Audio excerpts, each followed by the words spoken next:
I'll start with the question, the latest question on last episode. TD appears to be undercutting everyone else right now by 15 to 20 basis points, and Scotiabank appears to have cut off the tap on new mortgages.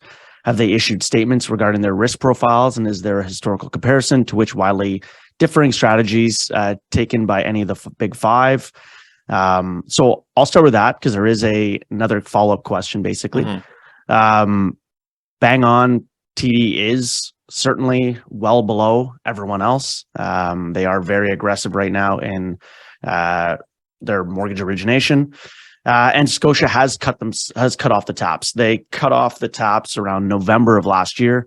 This is primarily due to the fact that they did not have enough deposits to keep up with their requirements from a leverage perspective as well. Starting this year, there were changes by OSFI allowing or reducing the amount of leverage that banks have from deposits to how much they can lend out, which drastically impacted all the banks and what capital they need to keep on hand. Scotia did not have enough deposits coming in, so they needed to pull themselves out of the market.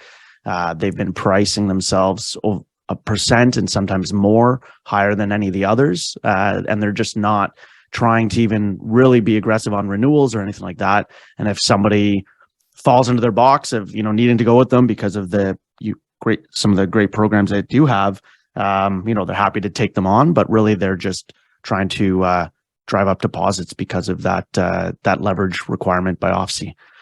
Yeah, Sasha might be an insider. Hey, yeah, a lot of knowledge coming out of that question. Yeah, no, for sure. And then the next one, and to that, Scotia will be back in the market at some point, but not anytime soon. They're like the number later one in this year.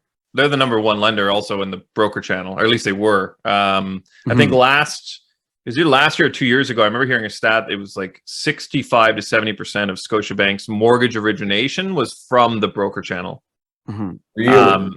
Yeah, and in the broker channel, I want to say it was like 30% of mortgages were going to Scotiabank. It was like a very high number. Like there's a large amount of files going to Scotiabank through the broker channel.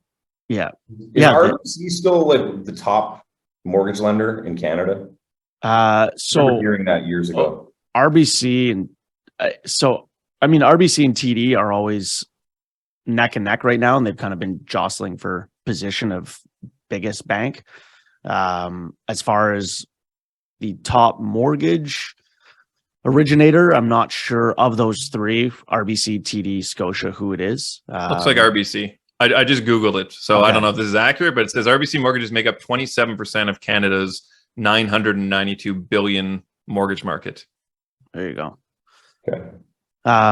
Pretty big share. Yeah, great question from Sasha. So, really the different strategies for each of them for the big five is really just a matter of, where bonds are at, where they're at for their overall risk of their entire portfolio, where changes are coming from OSFI, and really kind of just having to plan accordingly, because there are a number of things in the background that impact, what banks can do.